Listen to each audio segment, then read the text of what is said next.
আল্লাহ রাসূলের ইন্তেকালের পরে, আল্লাহ রাসূল সাল্লাল্লাহু আলাইহি ওয়াসাল্লামের ওফাত মুবারকের পরে একদল সাহাবী আসলেন আম্মা জান আয়েশা রাদিয়াল্লাহু আনহার কাছে। ওগো উম্মুল মুমিনিন, আপনার কাছে এসেছি একটু উপদেশ নেওয়ার জন্য, নসিহত শোনার জন্য, যে রাসূল পাক সাল্লাল্লাহু আলাইহি ওয়াসাল্লামের চরিত্র সম্পর্কে আপনি আমাদেরকে একটু বলুন তো। আম্মা জান আয়েশা রাদিয়াল্লাহু আনহা বললেন, ও সাহাবীরা, তোমরা কি কোরআন পড়োনি? আল্লাহ রাসূলের চরিত্র হচ্ছে গোটা কোরআন শরীফ। তোমরা কি সূরা কালামের আয়াত পড়োনি? ইন্নাকা লাআলা খুলুকিন আযীম, নিশ্চয় আমি রাসূল আপনাকে মহান চরিত্রের উপরে প্রতিষ্ঠিত করেছি। বলা যাবে কি সুবহানাল্লাহ? আমার বাবাজিরা, আমার বন্ধুরা, সেই রাসূলের আদর্শ যদি আমরা গ্রহণ করতে পারি, আজকের এই বিশ্ব মুসলিম যে আজকে কত অধঃপতিত অবস্থার মধ্যে চলে গিয়েছে, একমাত্র আমাদেরকে সেই জিরো থেকে হিরোতে নিয়ে আসতে পারে রাসূল পাক সাল্লাল্লাহু আলাইহি ওয়াসাল্লামের আদর্শ। আপনারা সকলেই জানেন, অনেক বক্তার মুখে শুনেছেন, আমেরিকার একজন লেখক, প্রসিদ্ধ লেখক, ইংরেজিতে একটি 100 মহামনীষীর জীবনী লিখেছেন, নাম দিয়েছেন দি 100। 100 মনীষীর জীবনী। সেখানে সর্বপ্রথম যার নাম দিয়ে লেখা শুরু করেছেন তিনি হচ্ছেন সরকারে দো জাহান রাসূল আরবি সাল্লাল্লাহু আলাইহি ওয়াসাল্লাম। নাম দিয়ে, জীবনী দিয়ে তাকে প্রশ্ন করা হলো, তুমি একজন খ্রিস্টান, কেন মুসলমানের নবীর নাম দিয়ে তুমি জীবনী শুরু করলাম? উনি বলতেছেন, আমি 100 মনীষীর জীবনী অধ্যয়ন করেছি সর্বপ্রথম, কিন্তু 100 মনীষীর জীবনী অধ্যয়ন করার পরে আমি সম্পূর্ণভাবে একটি কমপ্লিট কোড অফ লাইফ পেয়েছি। মুসলমানদের নবী, খাতামুন নবিয়্যিন, ইমামুল মুরসালিন রাসূল পাক সাল্লাল্লাহু আলাইহি ওয়াসাল্লামের মধ্যে। তো রাসূলে বলা যাবে কি সুবহানাল্লাহ? আমার বাবাজিরা, আমার বন্ধুরা, আমাদের নবী হচ্ছে আমাদের জন্য মহা অনুগ্রহ। সূরা আল ইমরানের মধ্যে রয়েছে, লাকাদ মান্নাল্লাহু আলাল মুমিনিনা ইয বা'আথা ফীহিম রাসূলা। আল্লাহ বলতেছেন, ও আমার বান্দারা, মুমিন বান্দারা, আমি তোমাদের জন্য আমার রাসূলকে মহা অনুগ্রহ হিসেবে দুনিয়ায় পাঠাইছি। আমাদের কোনো ইজ্জত ছিল না, আমাদের কোনো সম্মান ছিল না। আল্লাহ রাসূলের কারণে আমাদের আপনার উম্মতদেরকে আল্লাহ সম্মানিত করেছেন। কেমন সম্মানিত করেছেন? আমার রাসূল বলেন যে আমার উম্মত যদি ভুল ক্রমে কোনো কিছু কথা বলেন, ভুল ক্রমে কোনো কাজ করে ফেলে, সেটা যদি গুনার কাজ হয়, ভুল ক্রমে অনিচ্ছাকৃত, আল্লাহ সেটা মাফ করে দিবে। আমার নবী বলেন, ও সাহাবীরা, ও আমার উম্মতেরা, তোমরা কি জানো তোমাদের মর্যাদা কেমন? কাল কিয়ামতের ময়দানে আল্লাহ যখন হাসর কায়েম করবেন, বিচার দিবস কায়েম করবেন, আমাদের 1,24,000 নবীকে আল্লাহ জান্নাতে যাওয়ার অর্ডার করে দিবেন। আমি সর্বপ্রথম নবী গিয়ে জান্নাতের তালা খুলবো, বলেন না সুবহানাল্লাহ? আমার আগে কেউ জান্নাতের তালা খুলতে পারবে না। আমাদের নবীগণ এক এক করে জান্নাতে প্রবেশ করবেন। এরপরে সকল নবীর উম্মতের মধ্যে আমার উম্মতদেরকে আল্লাহ তাআলা প্রথম জান্নাতে প্রবেশ করাইবে। আমার মাঝে আমার বন্ধুরা, নবীর আদর্শ গ্রহণ করব। আমরা মাকে ভালোবাসি, বাবাকে ভালোবাসি। কেন ভালোবাসি? মায়ের কথা যদি আমরা শুনি, আমি ছোটবেলায় যখন 2টার সময় মায়ের কোলে আমি পেশাব করে দিয়েছি, মা ঘুম থেকে সজাগ হয়ে আমাকে পরিষ্কার পরিচ্ছন্ন করে আবার তিনি পবিত্র জায়গায়, শুকনো জায়গায় শোয়া দিয়েছেন। ঠিক কিনা বলেন? এজন্য সন্তান ডিসি হোক, এসপি হোক, বড় আল্লামা হোক, মুফাসসির হোক, বয়স্ক হোক, মা যখন জীবিত থাকেন, সে মায়ের কাছে নিজের মাথাকে, মস্তকে অবলম্বিত করে দেয়। ঠিক কিনা বলেন? সে যত বড় লার্নেড হোক, মা 5ম পাস করেছেন, কিন্তু সেদিকে তাকায় না। সে তাকায় ওই ইতিহাসের দিকে। আমি যখন একলা ছিলাম, আমার যখন সাথী ছিল না, শক্তি ছিল না, মা আর বাবা রাতে দুইজনে দুই পাশে ঘুমিয়েছেন। মা আমাকে শুকনা জায়গায়, ভিজা জায়গা থেকে সরিয়ে আমাকে শুকনা জায়গায় নিয়েছেন। মাঝে মাঝে মা আমাকে বুকে নিয়েছে। ঠিক কিনা বলেন? এই মায়ের জন্য আমরা সকলে ঋণী হয়ে যাই, বাবার জন্য সকলে ঋণী হয়ে যায়। মাথার গাম পায়ে ফেলে মায়ের জন্য বাবার জন্য একটু পয়সা করি, উপহার দেওয়ার চেষ্টা করি, ঠিক কিনা বলেন? এ হচ্ছে আমার মা বাবা। অনেক সময় রিক্সার পিছনে লেখা দেখি, গাড়ির পিছনে লেখা দেখি মা বাবার দোয়া। আমার বাবাজির, আমার বন্ধুরা, মায়ের কাছে আমি ঋণী, বাবার কাছে ঋণী, এই জন্য আমি মাকে ভালোবাসি, বাবাকে ভালোবাসি। কিন্তু আপনি কি জানেন আমার নবী আমাদের জন্য কি করেছেন? আমার নবী আমাদের জন্য কি উপহার দিয়েছেন, কি কষ্ট করেছেন? আসুন আজকে আমরা এই বিষয়টা শুনবো। রাসূল পাক সাল্লাল্লাহু আলাইহি ওয়াসাল্লাম একদিন ইব্রাহিম নবী তার উম্মত সম্পর্কে যে আল্লাহর দরবারে কান্নাকাটি করেছিলেন, সেই আয়াতখানি আল্লাহ তাআলা সেই বিষয়টা আয়াত হিসেবে সূরা ইব্রাহিম 13 পারার মধ্যে আল্লাহ উল্লেখ করে দিয়েছেন। 19 নম্বর সাফার মধ্যে রব্বি ইন্নাহুন্না আদলাল্না কাসীরাম মিনান নাস ফামান তাবিআনি ফাইন্নাহু মিন্নী ওয়া মান আসানি ফাইন্নাকা গফুরুর রহিম। ইব্রাহিম নবী আল্লাহ তাআলার কাছে বলতেছেন, ওগো আল্লাহ, আমার যে উম্মত রয়েছে অধিকাংশ মানুষ মূর্তি পূজারী হয়ে গিয়েছে। এই মূর্তি পূজা বাদ দিয়ে আমার ইসলামকে, আমার ধর্মকে তারা গ্রহণ করেছে। আল্লাহ, যারা আমার ধর্মকে গ্রহণ করেছে এরা হচ্ছে আমার লোক, আর যারা আমার নাফরমানি করলো তারা তো বাদ। কিন্তু যারা আমার ধর্মকে গ্রহণ করেছে, আমার নীতিকে যারা গ্রহণ করেছে, আল্লাহ আপনি তাদেরকে ক্ষমা করে দিবেন। আবার তেলাওয়াত করলেন সূরাতুল মাইদার মধ্যে আয়াতখানা রয়েছে। ঈসা আলাইহিস সালাতু ওয়াস সালাম একদা আল্লাহর দরবারে কান্নাকাটি করতেছেন তার উম্মতের জন্য। ইন তুআযিবহুম ফাইন্নাহুম ইবাদুক ওয়া ইন তাগফির লাহুম ফাইন্নাকা আনতাল আজিজুল হাকীম। ঈসা নবী বলতেছেন, ওগো আল্লাহ, তুমি যদি শাস্তি দিতে চাও তোমার সেই ক্ষমতা আছে, ঠিক কিনা বলেন? কিন্তু আমার যারা উম্মত, আমাকে যারা বিশ্বাস করেছে তারা তোমারই বান্দা। আর যদি তুমি আমার উম্মতদেরকে ক্ষমা করে দিতে চাও তাও তুমি পারো, কারণ তুমি হচ্ছে ফাইন্নাকা আনতাল আজিজুল হাকীম, কারণ তুমি হচ্ছে মহাপরাক্রমশালী, তুমি হচ্ছে মহাপ্রজ্ঞাময়। তুমি যদি মানুষ গুনাহগার উম্মতকে ক্ষমা করে দাও, তোমাকে কেউ জিজ্ঞাসা করবে না, কেউ তোমাকে আদালতে তুলবে না, তোমার এই ক্ষমতা রয়েছে। এরপরে এখন শুরু হলো আমার নবীজির কান্না। দুইখানা আয়াত আল্লাহর দরবারে তেলাওয়াত করলেন। আল্লাহ ইব্রাহিম নবী তার উম্মতের জন্য কান্নাকাটি করেছেন, মাফ চাইছেন। ঈসা নবী তার উম্মতের জন্য মাফ চেয়েছেন। ওগো আল্লাহ, দুখানা হাত উঠাইয়া আমার নবী শুধু কান্না করতেছেন, আল্লাহুম্মা উম্মতি, আল্লাহুম্মা উম্মতি। আমার নবীজি উম্মতি উম্মতি বলতেছেন। আমার আল্লাহ দেখেন কিনা বলেন, দেখেন কিনা?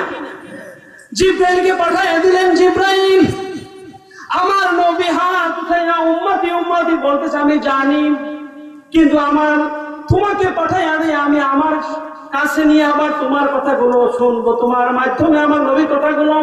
তুমি যাও, ও জিব্রাইল আমার নবীজির দরবারে চলে যাও, নবীজি কি বলতে চাচ্ছে। জিব্রাইল আমিন নবীজির দরবারে চলে আসলেন। ইয়া রাসূলুল্লাহ, ইয়া হাবিবাল্লাহ, আপনি কেন কাঁদছেন? মা ইউবকিক, আপনি কেন কাঁদছেন? কিসের কারণে কাঁদছেন? আপনি তো হাবিবুল্লাহ, আপনি তো আল্লাহর একজন প্রিয় নবী। আল্লাহ রাসূল ফাখবারাহু রাসূলুল্লাহ সাল্লাল্লাহু আলাইহি ওয়াসাল্লাম বিমা ক্বাল, আল্লাহ রাসূল যা যা বলেছেন সবকিছু জিব্রাইলকে জানাইয়া দিলেন। জিব্রাইল আল্লাহর দরবারে চলে গেলেন।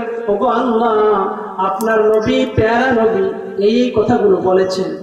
অহুয়া আলাম, আল্লাহ নবী যা যা বলেছেন তা নবী আল্লাহ জানেন কি না? জানেন।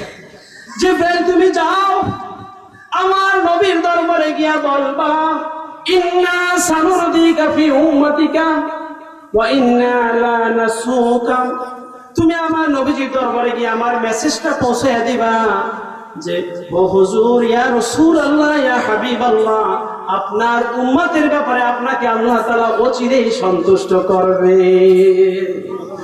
আপনাকে কষ্ট দিবেন না, আপনার উম্মতকে নিয়ে আপনাকে আল্লাহ কষ্ট দিবেন না। সহিহ মুসলিমের হাদিস খানা।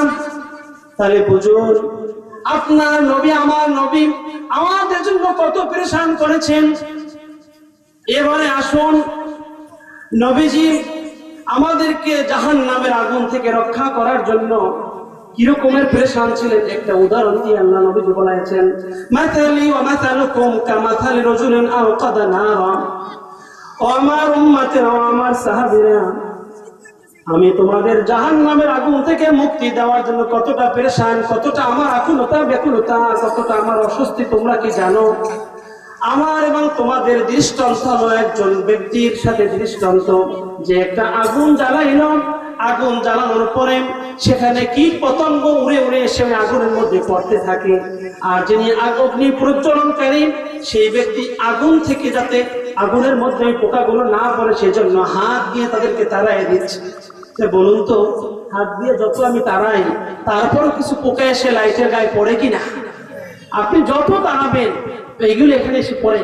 আমি এবার এই বিষয়ে গবেষণা করেছি, একজন লেখক বলেছেন সেটা হলো এই যে লাইটের গায়ে এসে পোকাগুলো পড়ে, পোকাগুলো নাকি এখানে বিবাহ হয়। আমরা ছোটবেলায় যখন ওই বৃষ্টির মধ্যে হালকা যখন আবার একটু রৌদ্র উঠত লালিমার মতো, তখন আমরা কি করতাম? ঠিক না বলে? তাই ওই লেখক বলতেছেন ওরা জানে না যে লাইটের গায়ে যদি আমি নিক্ষিপ্ত হই, পতিত হই, তাহলে আমার জীবন শেষ হয়ে গেল। জানে না, ওরা মনে করে আলোটা হচ্ছে আমার নূতন জীবন। এজন্য যিনি বুঝেন ওই অগ্নি প্রজ্বলনকারী উনি হাত দিয়ে তাড়ায় তাড়ায় দিচ্ছে, কিন্তু আগুনে তারপরে কিছু পোকামাকড় ওরা ফাঁকে ফাঁকে ওখানে আগুনের উপরে নিক্ষিপ্ত হচ্ছে, পতিত হচ্ছে। আল্লাহ রসুল বলেন, ও আমার উম্মতেরা, ও আমার সাহাবীরা, তোমাদেরকে আমি জাহান্নামের আগুন থেকে রক্ষা করার জন্য তোমাদেরকে আমি কোমর ধরে ধরে টেনে টেনে আমি তোমাদেরকে দূরে সরাচ্ছি। আমরা যেহেতু এলাকার মানুষ, অনেকে তো এখানে হাডুডু খেলছেন, তা হাডুডু খেলার ক্ষেত্রে খেলোয়াড়কে যদি ধরে রাখতে হয় কোর্টের মধ্যে, তাহলে ধরে কোন জায়গায় বলেন তো? কোমর ধরে। কোমর ধরলে আর তার রক্ষা নেই। রাসূল পাক সাল্লাল্লাহু আলাইহি ওয়াসাল্লামকে উম্মতকে বোঝানোর জন্য যে আমি তোমাদের জন্য কতটা পেরেশান, কতটা আমার আকুলতা, কতটা আমার ব্যাকুলতা তোমরা কি জানো? একজন বন্ধু আর একজন বন্ধু যদি আগুনে নিক্ষিপ্ত হতে চায় বা বিপদের জায়গায় পড়ে যেতে চায়, তখন তার কোমরটা আগে ধরে। ও আমার উম্মত, আমিও তোমাদেরকে রূপক হিসাবে বলছি, তোমাদের কোমরটা ধরে টানছি। আর কিন্তু তোমাদের মধ্যে কিছু উম্মত তারা যেন কেমন জাহান্নামের আগুনটাকে নিজে লুফে নিচ্ছ। বলেন না নাউযুবিল্লাহ। হুফাতিল জান্নাতু বিল মাকারিহ ওয়া হুফাতিন নারু বিশ-শাহাওয়াত। আমার রাসূল বলেন জাহান্নামের উপরে আল্লাহ প্রলেপ দিয়েছেন লোভনীয় বস্তু দ্বারা, আর আল্লাহ জান্নাতের উপরে লোভে দিয়েছেন, জান্নাতের উপরে আল্লাহ আবরণ দিয়েছেন কষ্ট দিয়া। ফজরের নামাজ আপনি পড়তে আসবেন, কিন্তু কষ্ট হবে কিনা? কষ্ট হবে। আল্লাহ রাসূল বলেন, ও আমার সাহাবীরা, ও আমার উম্মতেরা, তোমরা কি জানো ইশা এবং ফজরের নামাজের কি বরকত, কি ফজিলত? যদি তোমরা জানতা তাহলে তোমরা মসজিদে তোমরা হাবওয়ান হাবওয়ান তোমরা এভাবে গড়াগড়ি খেয়ে খেয়ে তারপর মসজিদে আসবে। সুবহানাল্লাহ। তাহলে জান্নাত পেতে হলে কষ্ট কিনা বলেন? এই যে মাহফিল সাজাইছেন, যুবকরা 15টা দিন পর্যন্ত যে কষ্ট করেছে, এটা কিসের জন্য বলেন? এটা কি জাহান্নামের জন্য না জান্নাত পাওয়ার জন্য বলেন? এই জান্নাতের বাগান আপনারা সাজাইছেন জান্নাত পাওয়ার জন্য, কষ্ট করতে হয়েছে কিনা? তাহলে জান্নাত লাভ করার জন্য কষ্ট করতে হবে, আর জাহান্নামের জন্য কষ্ট করতে হয় না। আমাকে একজন যুবক বলল, হুজুর আজকে মানুষ সংখ্যা একটু কম পাবেন, কারণ পাশে একটা জায়গায় মেলা চলতেছে, সেখানে আপনি যাবেন, সেখানে নাচ গান চলবে, ওরস চলবে, অনেক কিছু চলতেছে। তাহলে সেখানে গেলে মানুষ নাজাত পাবে? সকলে একটু জোরে সরে বলেন, নাজাত পাবে? বলুন তো, এটা কি নাজাতের জায়গা না জাহান্নামের জায়গা? বলুন তো, নাজাতের জায়গা না জাহান্নামের জায়গা? আমার বন্ধুরা, নবীজি আমাদেরকে এভাবে জান্নাতে নেওয়ার জন্য কোমর ধরে টানতেছেন, বলতেছেন উম্মত 5 ওয়াক্ত নামাজ পড়বা, আমার সুন্নাতগুলো আঁকড়ে ধরবা, তোমাদেরকে কেউ জান্নাত থেকে তাড়াই দিতে পারবে না। আমি নবী তোমাদেরকে জান্নাতে পৌঁছাইয়া দিব। বলেন না সুবহানাল্লাহ। সাহাবা আজমাইন বললেন, ইয়া রাসূলুল্লাহ, ইয়া হাবিবাল্লাহ, কোটি কোটি উম্মতের মধ্যে আপনি আপনার উম্মতকে কেমনে চিনবেন? আল্লাহ রাসূল বলেন, লাখো ঘোড়ার মধ্যে একটা চান কপালে ঘোড়া যদি থাকে, ওটাকে তোমরা সবাই চিনবে কিনা? যেই ঘোড়ার মালিক, চান কপালের ঘোড়ার মালিক, ওই মালিক যদি লাখো ঘোড়ার মধ্যে তার চান কপালে উটটাকে খুঁজতে চায়, ঘোড়াকে খুঁজতে চায়, সে চান কপালে ঘোড়াটাকে খুঁজে পাবে, ঠিক কিনা বলে? ও আমার উম্মত, তোমরা যে 5 ওয়াক্ত নামাজ পড়েছো, আমি যে মেরাজের রাতে মাত্র একটা বিধানকে আমি কোটি কোটি মাইল উপরে গিয়ে আর সে আলায় গিয়ে আমি 5 ওয়াক্ত নামাজের হাদিয়া একমাত্র এনেছি। আল্লাহ তাআলা সকল বিধানগুলো আমার দরবারে পাঠাইয়া দিয়েছেন, কিন্তু আমি নামাজের বিধানটা আরশে আজিম থেকে নিয়ে আসছি।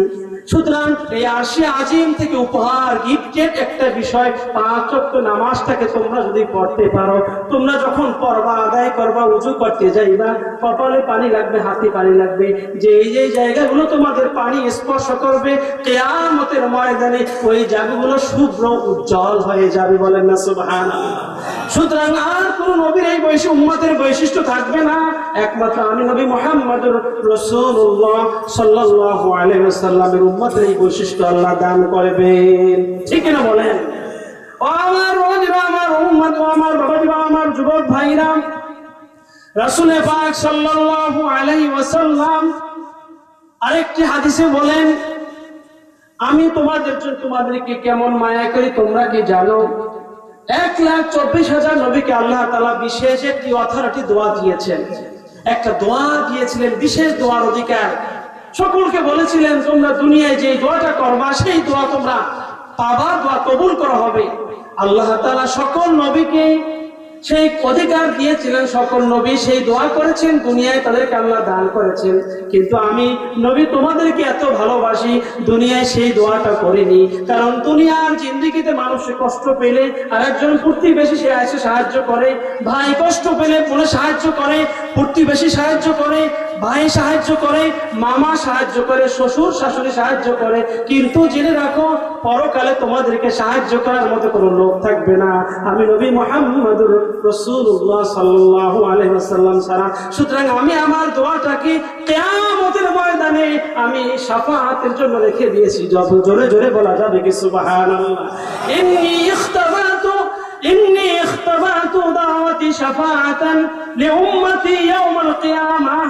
ও আমার বাবাজিরা, ও আমার খাক্কান্দার যুবক ভাইরা, শুনে রাখো, আমার নবী কেমন মায়া করেন। আমার নবী বলেন, সকল নবী দোয়া করেছেন দুনিয়ায়, কিন্তু আমি আমার সেই দোয়াটাকে পরকালের জন্য রিজার্ভ করে রেখে দিয়েছি।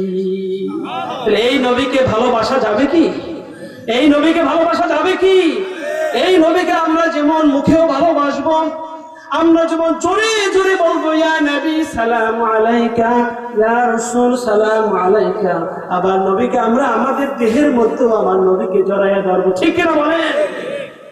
ও আমার বাবাজিরা, আমার বন্ধুরা, আমার নবী কেমন আমাদেরকে ভালোবাসবেন।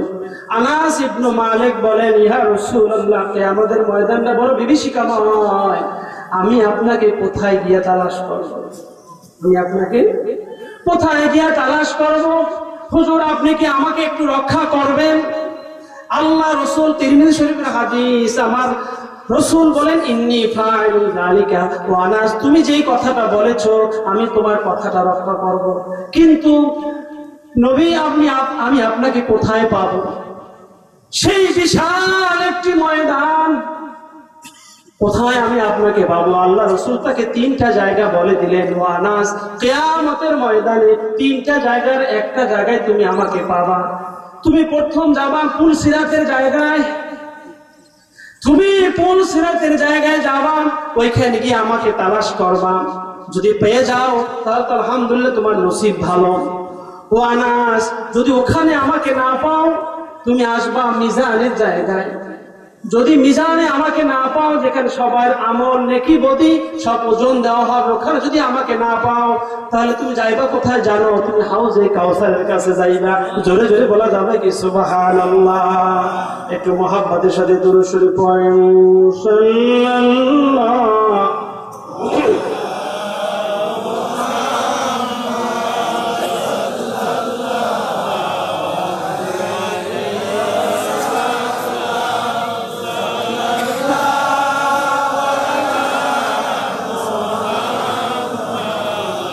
সাল্লাল্লাহু আলাইহি ওয়াসাল্লাম। আমার বাবাজি, আমার বন্ধুরা, আমার নবীজি কাফেরদের থেকেও কষ্ট পেয়েছেন। আমরা সবাই জানি আল্লাহ রাসূল তায়েফের ময়দানে ইসলামের বাণী নিয়ে গেলেন, তাওহীদের বাণী নিয়ে গেলেন, কিন্তু তায়েফের যুবকরা আল্লাহ রাসূলের বাণীকে কবুল করলো না, বরং তারা ইট পাথর দিয়ে আমার রাসূলের পিঠ মোবারক, শরীর মোবারকে রক্তাক্ত করে দিল। সেই রক্তের বন্যায় আল্লাহ রাসূলের পা মোবারকের জুতা পর্যন্ত আটকে গিয়েছিল। আল্লাহ তাআলার সহ্য না হওয়ার কারণে জিব্রাইলকে পাঠিয়ে দিলেন, জিব্রাইল যাও, আমার নবী আজকে রক্তাক্ত অবস্থায় তায়েফের জমিনে পড়ে আছে, তাকে গিয়ে তুমি বলো আল্লাহ রাসূল যদি চায় এই সমস্ত তায়েফবাসীকে ধ্বংস করে দিতে, আমি ধ্বংস করতে প্রস্তুত। জিব্রাইল আমিন ফেরেশতা পাহাড়ে নিয়োজিত ফেরেশতাদেরকে নিয়ে গেলেন, পাহাড়ে নিয়োজিত ফেরেশতাকে আল্লাহ রাসূলের দরবারে নিয়ে গেলেন, বললেন ইয়া রাসূলুল্লাহ, এই পাহাড়ের ফেরেশতা সহ আমি এসেছি, আপনি যদি চান এই পাহাড়ের ফেরেশতা দিয়ে এই দুই পাহাড়ের মধ্যখানে তায়েফবাসীদেরকে আপনি চাপা দিয়ে ধ্বংস করে দেওয়ার যদি ইচ্ছা থাকে, তাহলে এই পাহাড়ের ফেরেশতা দুই পাহাড়ের মধ্যে যুবকদেরকে, এই এলাকার লোকদেরকে ধ্বংস করে চাপা দিয়ে শেষ করে দিবে। আল্লাহ রাসূল বলেন না না, আমি হচ্ছি রহমতের নবী, আমি আশা রাখি, ইন্নী লাআরজু আখরাজাল্লাহু মিন ইবাদিহি, আল্লাহ তাআলা এই সমস্ত বান্দাদের থেকে একদল বান্দা আল্লাহ তৈরি করবেন পরবর্তী জেনারেশনের মধ্যে, যারা এক আল্লাহর ইবাদতে লিপ্ত হয়ে যাবে। সুবহানাল্লাহ।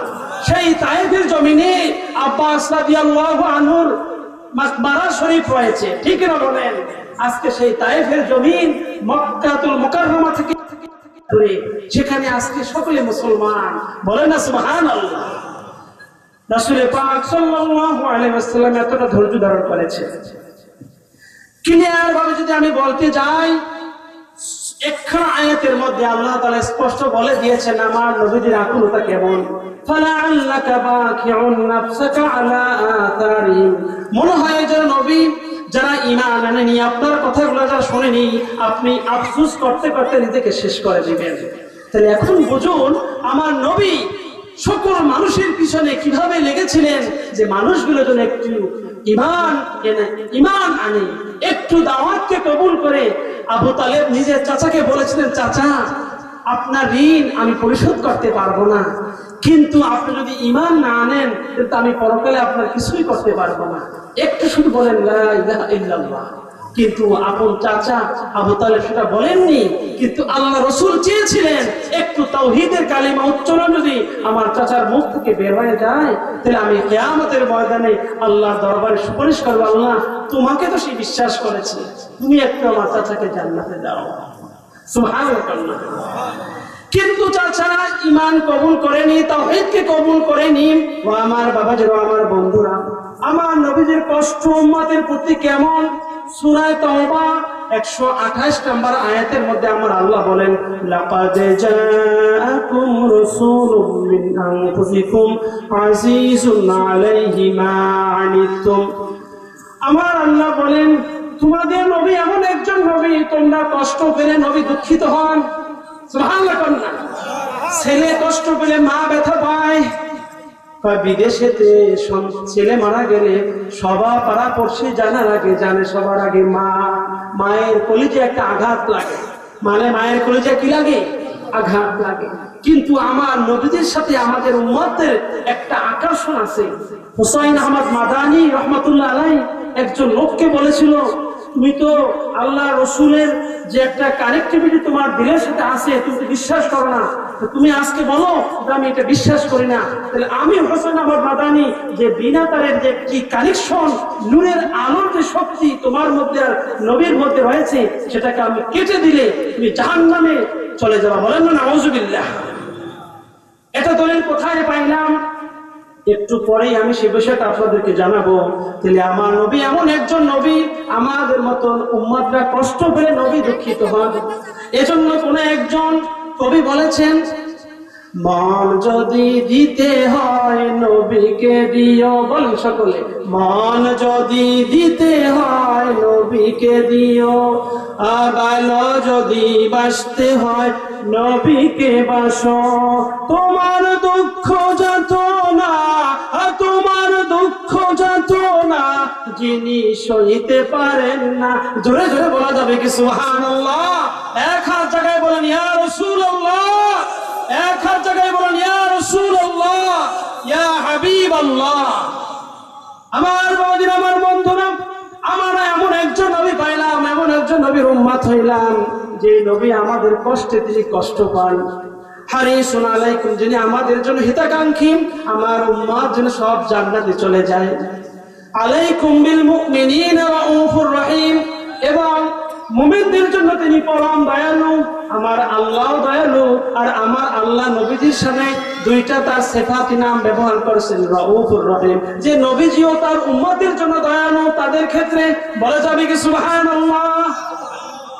আমার বাবাজিরা, তাহলে আমার এই নবীকে, যেই নবী আমাদের জন্য আকুল, যেই নবী আমাদের জন্য ব্যাকুল, যেই নবী আমাদের জন্য ব্যস্ত, সেই নবীকে ভালোবাসা যাবে কি? এতদিন যদি না জেনে নবী সালামু আলাইকা বলে থাকি, এখন আমরা জেনে বলবো নবী আপনার ঋণ আমরা পরিশোধ করতে পারবো না, নবী আপনার ঋণ আমরা কখনো শোধ করতে পারবো না। আমাদের নগণ্য খারাকান্দাবাসীর পক্ষ থেকে একটু সালাম আপনার কাছে দিলাম, বলেন না সুবহানাল্লাহ। নবীজি বলেন আনা আলাকুম মিসলুল ওয়ালিদে, ও আমার সাহাবীরা, আমি নবী ঠিক, কিন্তু আমি তোমাদের কাছে আমি পিতৃতুল্য। সুবহানাল্লাহ। নবী আমাদের কাছে কি তুল্য? পিতৃতুল্য। সুতরাং আপনি যদি দুরূদ শরীফ পড়েন, এই জন্য তরিকার মধ্যে আমাদের আহমদীয় তরিকা, আল্লাহ রাসূলের থেকে খাস ইজাজত প্রাপ্ত, স্বপ্নে পাওয়া আহমদীয় তরিকা, যাকে আল্লাহ রাসূলের থেকে একটি পাওয়া ইমাম তরিকা বুরহানুদ্দিন ওয়াইসি রাদিয়াল্লাহু আনহু, এই তরিকার আবিষ্কারক। আমি যেখানেই যাই এই তরিকার কথা বলি। আমি এখানে 8 বছর এখানে অধ্যাপনা করেছি, ছাত্রদেরকে পড়াইছি, আলহামদুলিল্লাহ। মাওলানা আলামিন হোসেন ওখানে আছে, তাজুল সহ অনেক ছাত্র ওখানে পড়াশোনা রয়েছে।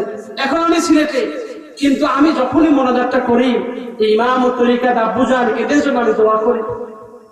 কেন দোয়া করি ইনশাআল্লাহ আলোচনার মধ্যে বলবো। কেন দোয়া করি? কারণ সামনে আসবে। তাহলে আমার বাবাজিরা, আমার বন্ধুরা, যে আপনি যদি আল্লাহ রসুলকে ভালোবাসতে পারেন, আল্লাহ রসুলের কাছে আপনি চলে যেতে পারবেন। কিভাবে চলে যাবেন? কোরআনুল কারীমের মধ্যে আসছে, وَمَن يُطِعِ اللَّهَ وَالرَّسُولَ فَأُولَٰئِكَ مَعَ الَّذِينَ أَنْعَمَ اللَّهُ عَلَيْهِمْ। যারা আল্লাহ এবং রাসূলের ইতাআত করবে, তারা নবীদের সাথে থাকবে, তারা সিদ্দিকদের সাথে থাকবে, তারা শহীদদের সাথে থাকবে, তারা সালেহিনদের সাথে থাকবে, আল্লাহ ওয়ালাদের সাথে থাকবে। এক সাহাবী এসে বলেন, ইয়া রাসূলুল্লাহ, ইয়া হাবিবাল্লাহ, যখন আমি মনে মনে একা একা ঘরে থাকি, মনে মনে আমার চিন্তা আসে, আজকে রাসূলের দরবারে আমি যখন চলে যাই, আল্লাহ রাসূলের একবারে কাছে চলে যাই, কিন্তু কিয়ামতের ময়দানে আপনি থাকবেন সেই জান্নাতুল ফেরদাউসের উচ্চ আসনে।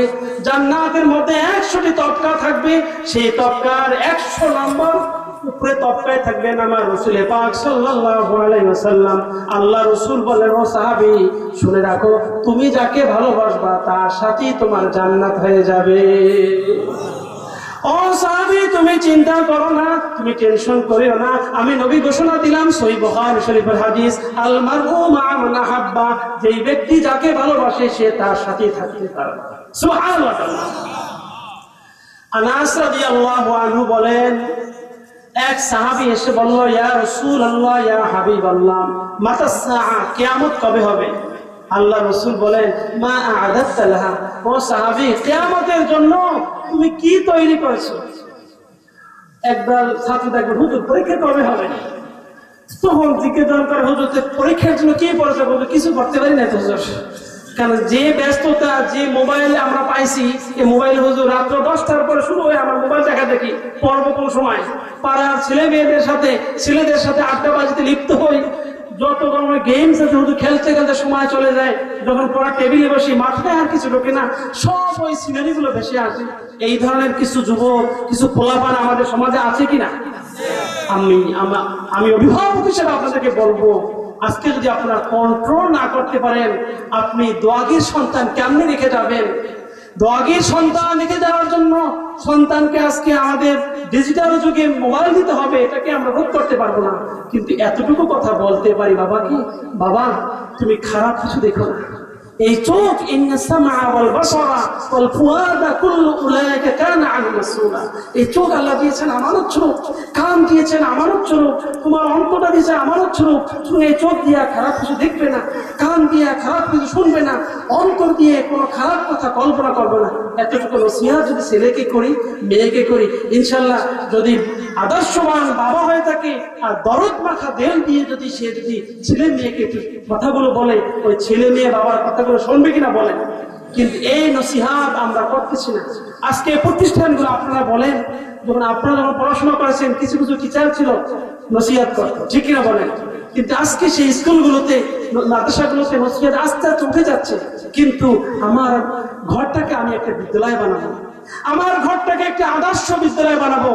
আপনার নুরুল ইসলাম ফারুকী সাহেব আজকে একটা আলোচনা দেখলাম, নুরুল ইসলাম ফারুকী বলেছেন রহমতুল্লাহ আলাইহি যে আপনার ছেলেকে শিক্ষিত বানান, যাই বানান, কিন্তু একটা জিনিস তাকে দেন, আদব দেন, একটা জিনিস তাকে দেন, তার মধ্যে ইশকে রাসূল দিয়ে দেন। বলেন না সুবহানাল্লাহ। সুতরাং আমরা কি আমাদের সন্তানদেরকে এই বিষয়টা কি ঢুকাই দিতে পারবো?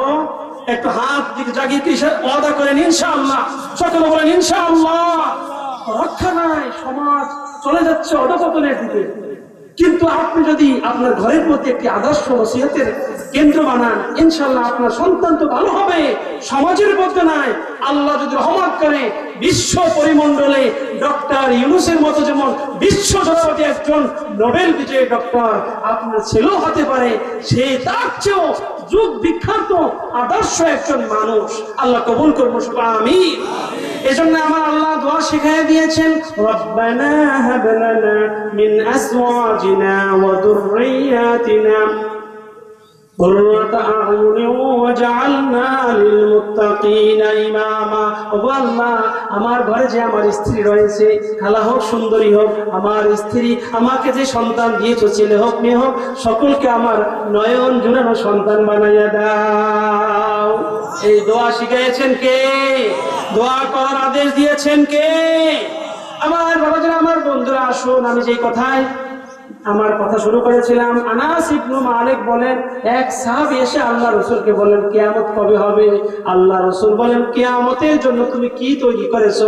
বলে, ইয়া রাসূলুল্লাহ, তেমন কিছু তৈরি করতে পারিনি, তবে একটা কথা আপনাকে বলি, ইন্নী উহিব্বুল্লাহ ওয়া রাসূলা, আমি আল্লাহকেও ভালোবাসি মন দিয়ে, আমি নবীকেও আমি দিল দিয়ে ভালোবাসি। আল্লাহ রাসূল বলেন, ইন্নাকা মা'a মান আহাবাবতা, ও সাহাবী, তুমি যাকে ভালোবাসো তার সাথে তোমার কিয়ামত হবে, তার সাথে তুমি জান্নাতে থাকতে পারবা। এরপরে আনাস বলেন, আমি আল্লাহ রাসূল সাল্লাল্লাহু আলাইহি ওয়াসাল্লামের এই কথাটা শোনার পরে আমি এতটা খুশি হয়ে গেলাম, উপস্থিত সাহাবী যারা ছিল তারাও এতটা খুশি হয়ে গেল যে ইসলাম গ্রহণের পরে আর কোনো কথাই এতটা খুশি হতে পারেনি। আমি সাথে সাথেই আল্লাহ রাসূলকে আমি জানিয়ে দিলাম, ইয়া রাসূলুল্লাহ, ইয়া হাবিবাল্লাহ, আমি আল্লাহকে ভালোবাসি, আমি আপনাকে ভালোবাসি, আমি আবু বকরকেও ভালোবাসি, আমি ওমরকেও ভালোবাসি। জোরে জোরে বলা যাবে কি সুবহানাল্লাহ? কারণ আপনি সার্টিফিকেট দিয়েছেন বিশুদ্ধ হাদিস, যে যাকে ভালোবাসবে সে সাথে থাকতে পারবে। সুতরাং আমি যদি আমরা যদি আব্বু মনজুর রাদিয়াল্লাহু আনহুকে ভালোবাসতে পারি, ইমাম তরিকাত শাইখ বুরহানুদ্দিন ওয়াইসি রাদিয়াল্লাহু আনহুকে ভালোবাসতে পারি, অন্তত নগণ্য তাদের মতোই আমল না থাকলেও 5 ওয়াক্ত নামাজ আর সুন্নাতগুলো পাবন্দি করার কারণে তাদের লাইনের মধ্যে আল্লাহ আমাকে শামিল করে নেবেন। এই বিশ্বাস কি আপনাদের আছে? আছে? এটা কি আমার বানানো কথা বলছি? বলেন, এটা কি কোনো কেচ্ছা কাহিনী? বলুন। এই জন্য আমি যেখানেই যাই আমি এদের জন্য দোয়া করি। সরসিনায় ছিলাম যখন ইসালে সওয়াব করি, নিজের হাত উঠাইয়া সরসিনা শুরু করি, ফরাজিগান্দি শুরু করি। এখন সেখানে ছোট একটা দরবার, ফুলতলি দরবার, আপনার নাম শুনছেন কিনা, দোয়া করি। কারণ হচ্ছে আমরা তাদের মতো না, তারা যে ইবাদত বন্দেগীতে একবারে আল্লাহর প্রিয় বান্দায় পরিণত হয়েছিলেন, ওই পর্যায়ে আমরা যেতে পারিনি। কিন্তু আমরা তো ফরজ নামাজ আদায় করি, আমরা তো সুন্নাতকে রক্ষা করার জন্য চেষ্টা করি।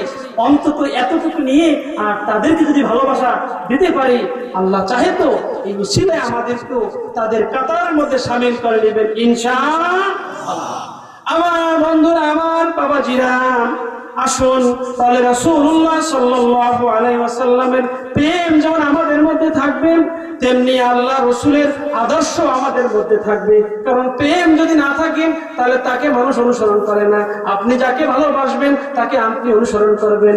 যারা ফুটবল পছন্দ করে, যখন বিশ্ব আপনার ফুটবল খেলা চলে আসে, কেউ ব্রাজিলকে পছন্দ করে, কেউ আর্জেন্টিনাকে পছন্দ করে, আছে কিনা? ঘরের মাথায় এমনকি অনেক সময় দেখা যায় ইমাম সাহেব যখন হুজুর মসজিদ থেকে বের হয়, হুজুর আসেন আজকে ব্রাজিলের খেলা একটু দোয়া করেন। দোয়া করে যায় না, কেন সে বলতেছে জানেন? কারণ সে তাকে ভালোবাসে।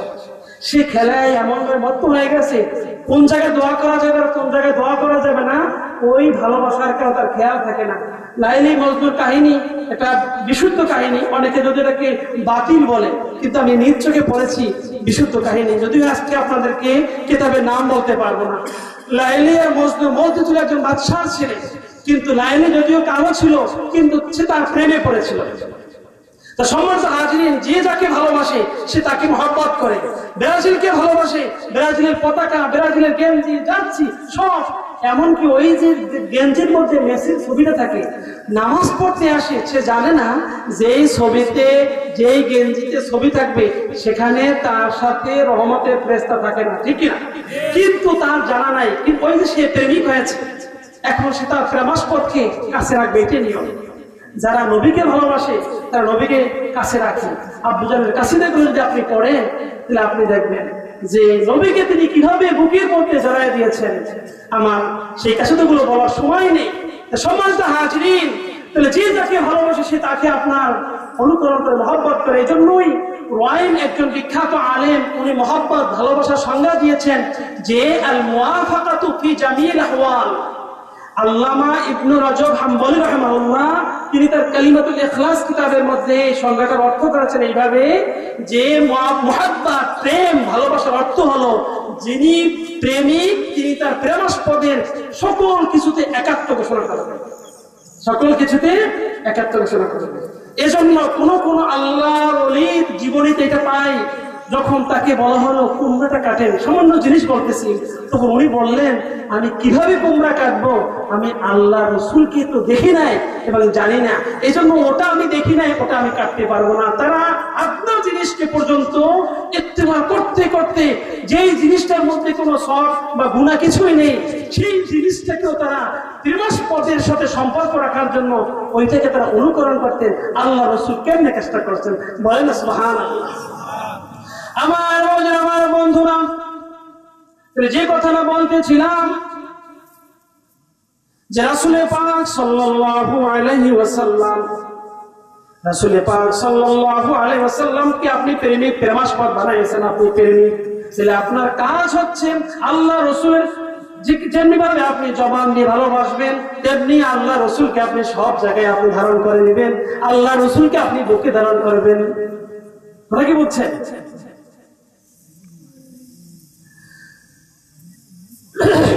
সম্মানিত হাজিরিন, এজন্য কোন একজন কবি বলেন লাউ কানা হুব্বুকা সাদিকান লা তা'তাম, যদি তুমি সঠিক প্রেমিক হয়ে থাকো তাহলে তুমি তোমার প্রেমাস্পদের অনুসরণ করবা। ইন্নাল মুহিব্বা লিমান ইউহিব্বু ইউতিউ, কারণ প্রেমিক সে তো প্রেমাস্পদকে সঠিকভাবে অনুসরণ করে থাকে। ও আমার বাবাজিরা, আমার বন্ধুরা, আমরা হচ্ছে প্রেমিক, আমার নবী হচ্ছেন প্রেমাস্পদ, আমার নবী হচ্ছে প্রেমিক, আমার আল্লাহ হচ্ছে প্রেমাস্পদ, আমার আল্লাহ হচ্ছেন প্রেমিক, আমার নবী হচ্ছেন প্রেমাস্পদ। এই জন্য আমার আল্লাহ নবীকে উপহার দিয়েছেন হাবিবুল্লাহ, ঠিক কিনা বলেন? আমার বন্ধুরা, সুতরাং সেই নবীকে আমাদের ভালোবাসতে হবে। আবু সুফিয়ান রাদিয়াল্লাহু আনহু তিনি তার ইসলাম কবুল করার আগে আল্লাহ রসুল সম্পর্কে একখানা কথা বলেছেন, ও জগৎবাসী শুনে রাখো, আমি ইসলাম কবুল করিনি, কিন্তু আমি মুহাম্মদ সাল্লাল্লাহু আলাইহি ওয়াসাল্লামকে যখন দেখতাম তার সাহাবীরা তাকে যতটা ভালোবেসেছে এমন ভালোবাসা আমি কাউকে দেখতে পাইনি। সুবহানাল্লাহ।